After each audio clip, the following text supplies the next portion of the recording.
What are you guys using when you are active? You're active, you're playing around outside, you're jumping around, skating, playing basketball, whatever you're doing. What are you using?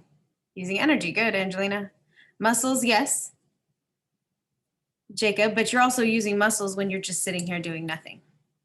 So energy is the answer I'm looking for. We're going to be talking about energy all section long. And then what is the opposite of active? Lazy, that's everyone's usual. Inactive. Good.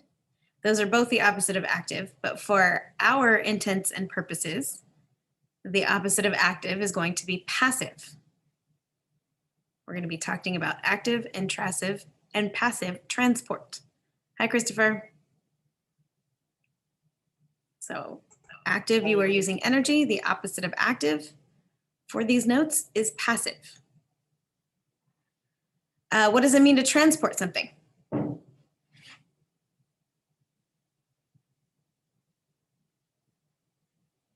To move, yep. Good, Sheila. To move something to somewhere else. Good, Jacob. Good, Angelina. Transport means to move something. And why is the cell membrane called semi-permeable? What does that semi mean, and what does the permeable mean?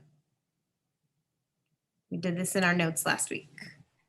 Doesn't it mean that only certain things are let in? Yeah, certain things are let in and out. So let some things in and out. It goes both ways, but not everything. Some things are too big to just go in and out. And endo and exo, do we know what those prefixes mean? Endo and exo. Think of an exit. Which way are you going if you walk through an exit? Hi, Desiree.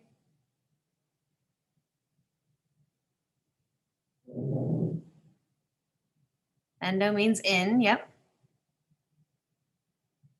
So then what does exo mean? If you're going through an exit, which way are you going? Out, yep. Endo means to bring in, exo means to push out.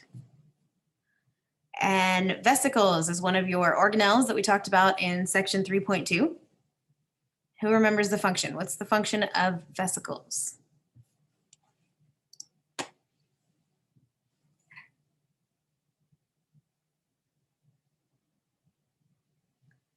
Anybody remember from 3.2? You have your notes handy in your notebook?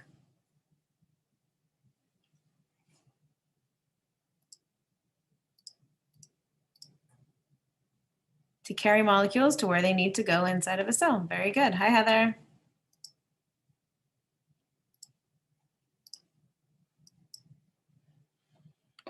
Very good. All right.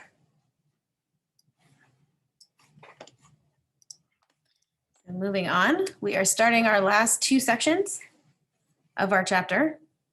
Our essential questions: how do substances move in and out of the cell?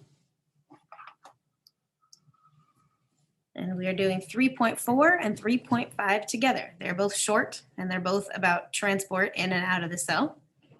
So we're just doing them together.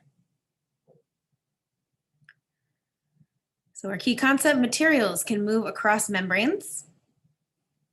That picture should be familiar. We looked at that picture last week when we looked at the cell membrane and when we talked about semi-permeable.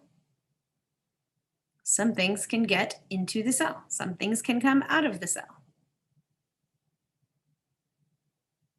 And it usually has to do with size.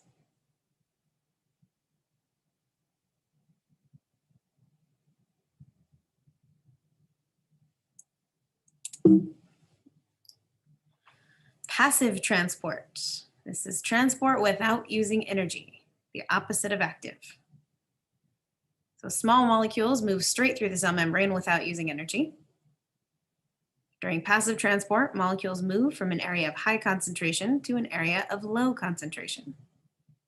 So when it starts over, you can see all the little red dots start in one place, and then they gradually just spread out. So they started in an area of high concentration, and then they spread out to areas of low concentration. And it didn't take any energy They just don't want to be all cooped up. So they spread out away from each other.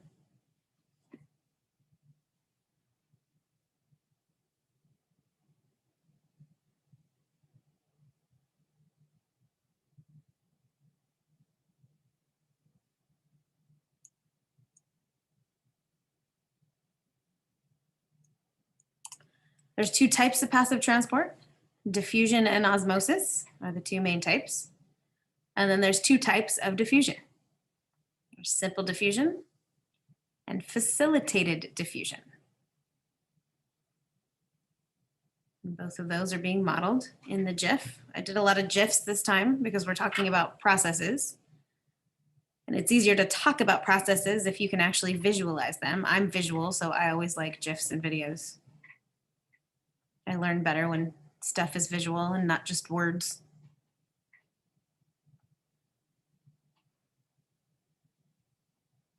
So you can see diffusion is just going straight through the membrane. Facilitated diffusion needs a little help. That's what facilitate means. Simple diffusion is when molecules start in one place and spread to another. And molecules float through a membrane, usually because they're small enough. You can see at the beginning of the GIF, all of the little red molecules are inside the circle. That circle represents a membrane. And then over time, they diffuse out of the membrane and they spread out.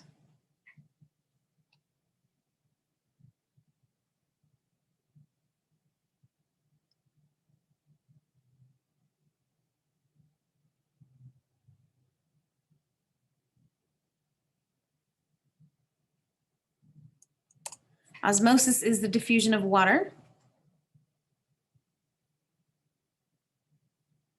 Water is considered a small molecule and can just travel straight across the membrane.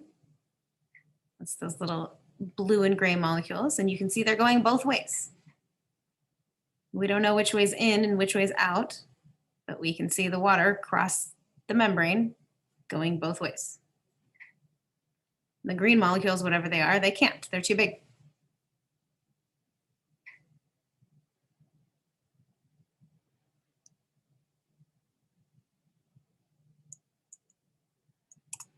Facilitated diffusion. To facilitate means to help. So it's diffusion that just needs a little help. Some molecules are too large to pass straight through the membrane. Facilitated diffusion is when molecules are transported with the help of proteins in the cell membrane. But these proteins are like an open doorway. It still doesn't use energy. The molecules still float through the open door, but the doorway just stays open. We still don't need energy for this process.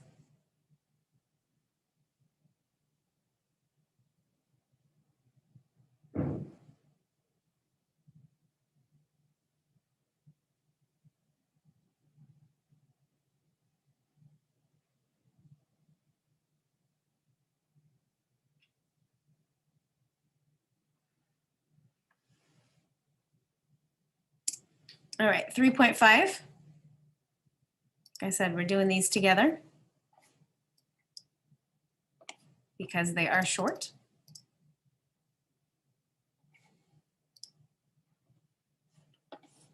Cells use energy to transport larger molecules across the membrane. So you have the small molecules that can just float across, simple diffusion.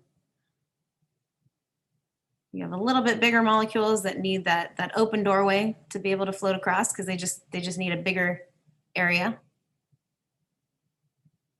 And then we have large molecules. Large molecules need a special kind of doorway, and those doorways need to be open. They're not open all the time.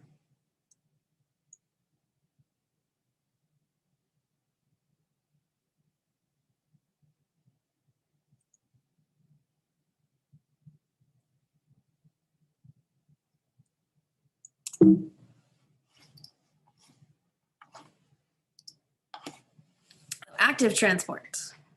Being active requires energy. In science, the energy we use is a very specific molecule called ATP. stands for adenosine triphosphate. We'll learn a little bit more about that the next chapter.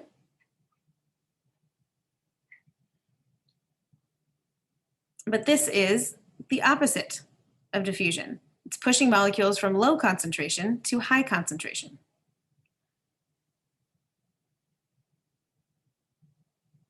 So they're all spread out. For active transport, they have to push them together sometimes.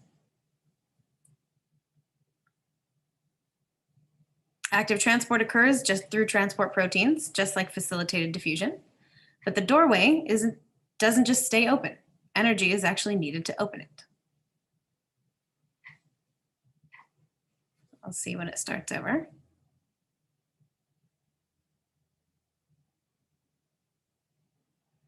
So like I said, it requires energy. In the GIF, you'll see Na is sodium. It takes its place, but to open that doorway, you need ATP, which is energy. ATP comes along, acts like a key, opens that doorway so that the sodium can get out of the cell. And then potassium comes back in. It's an example of active transport.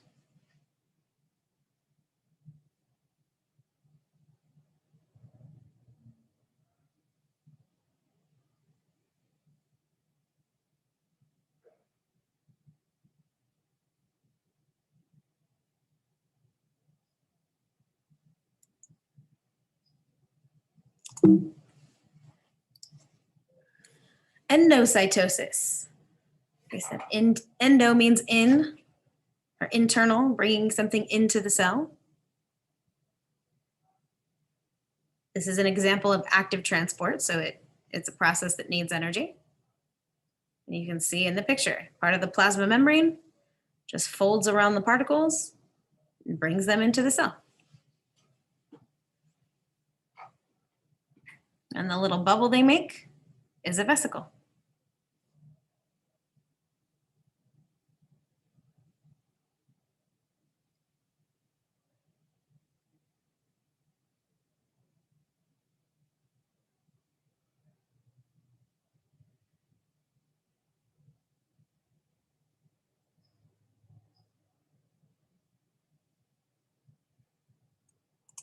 Exocytosis is the opposite.